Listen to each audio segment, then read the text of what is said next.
everybody, this is the Van Show, and today we're talking to my friend, Kirby Larson. Say hi, Kirby. Hey, hi everybody. Hi. Van, thanks for having me. Oh, it's a pleasure to have you. Now, we've got some questions for you, if you're all right with that. Okay. First one is, where are you from? I am from Seattle, Washington. Ooh, do you like Seattle, Washington? I have lived there almost my whole life, so I guess I do like it, yeah. What's your favorite thing about Seattle, Washington? My favorite thing is that we are very close to the ocean and close to the mountains, so I can go for a hike on the beach or in the mountains almost any time I want to. Oh, so you like a lot of outdoor stuff? I do, yeah. I think that's part of living in the Northwest. Now, do you have any pets? I do. I have an adorable dog named Winston. I call him Winston the Wonder Dog. The Wonder Dog, and how did he get that name? I just think, if you tell someone they're wonderful, they're going to believe it. And so I started encouraging him when he was a puppy. Did he seem like he needed the encouragement? Well, he had a hard time understanding at first that my research papers on the floor of my study were not meant to be eaten. Oh. And so, yes, I had been working on a project and came into my office, and there was just one little scrap of paper hanging out of Winston's mouth, and that was the end of my notes. Uh-oh. Start all over. So you literally had your dog eat your homework. He did. It really happened. But, nobody else should use that excuse. No. Unless it really happens. True. I mean, but expect to not be believed. That's how it goes. Awesome. Now, Kirby, you are a writer. Yes. How early on did you start writing? Do you know I wrote my first book when I was 8 years old? Whoa, and, really? My mom actually saved it, and it was about the Easter Bunny. Oh. Fully illustrated. By you? Yes. Whoa. Yes. But I never got the chance to meet an author when I was growing up. I never had one come to my school to visit. I actually grew up before the internet existed, so I couldn't wow. Google authors, and so I had no idea it was a job an ordinary kid like me could do. The only way I knew you could be a writer was to be a journalist, a newspaper reporter. Oh. And that's what I went to college for. Yeah, and did you work as a journalist? I did. I worked in radio news for a short while, and then I realized I really like making things up, and that doesn't work out very well when you're trying to report the news. No, people usually trust that you're telling the truth. Exactly. So, yeah.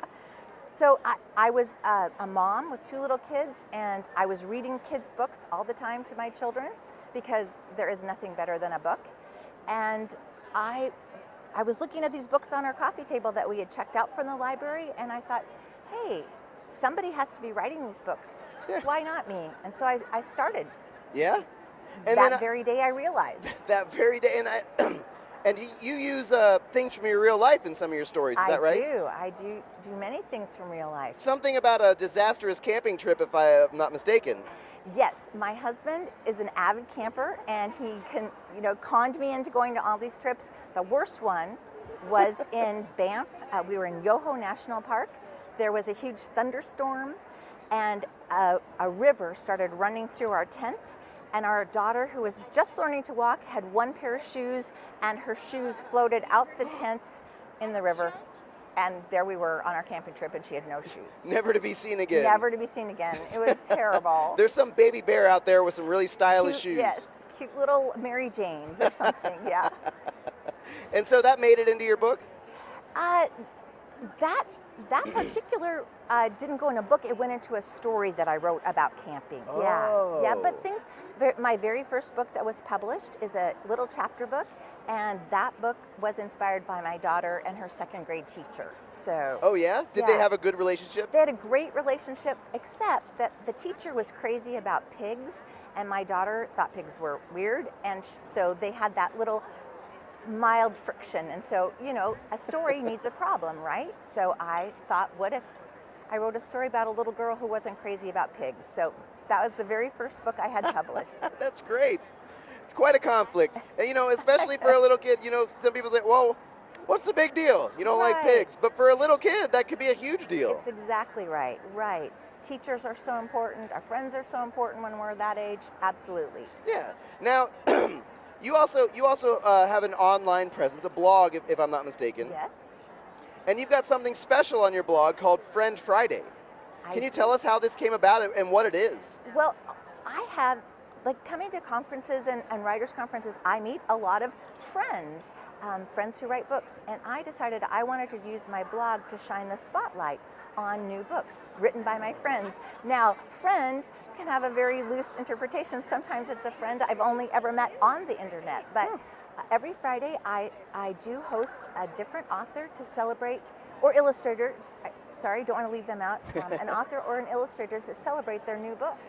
Oh, that's really And cool. what I really love about it is I ask them to tell something that we might not know about the writing process or where they got their story ideas. So I always learn as much from those, reading those posts as I do from almost anything else about writing. That's really cool, and it's really cool that you're helping out your fellow writers. Yeah, our community is really strong and tight and connected, and we do help one another, absolutely. That's awesome. Now, you brought a book with you today, and this is your newest book, is that right? It is.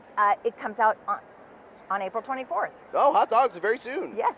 So, it's called Code Word Courage. Yes. In a world that's being torn apart during a war, World War II. A girl named Billy has lost her best friend, and now her beloved big brother is going off to fight. Oh no. But she's found or given a stray dog that gives her unexpected comfort, and that dog helps her find some things that she didn't even know she was looking for. Whoa, very cool. So it's a friendship between a girl and a dog. Yeah, it's a friendship story on a lot of different levels. Yes. Oh, how Yeah. cool is that? Yeah. The dog's name is Bear, by the way, and it's inspired. This bear is inspired by a real dog, a Belgian Shepherd, and they're big and black and furry. This is a civilian dog. Yes. This is not a military dog. This book is part of the series. It's the last in the series, The Dogs of World War II, and these are all home front stories. Okay. So in the first book, Duke, that dog does end up helping Uncle Sam, but the rest of them are all focused on the home front. Very cool. Wow. You know, and that's a story that isn't told as much as the war stories. Exactly. That's what I thought. I thought there was a little hole, and I decided to try to fill it. As any smart artist does. Yes. Well done. Thank you. Never have I ever left my hometown. I have. You have? You know, I have to tell you, my books have taken me to the most amazing places. I have been to the Middle East. I was in a country called Qatar. I've been to Germany. I was even in a town called Beirut, Lebanon. Wow. And when I presented to the school children there, I was actually presenting to them in their school bomb shelter. Whoa. Yeah, so it made me realize, you know, we take a lot of our safety for granted, and those children had a lot of things to worry about, but my story, our books brought us together, and it was an amazing experience. Now, goodbye. Goodbye.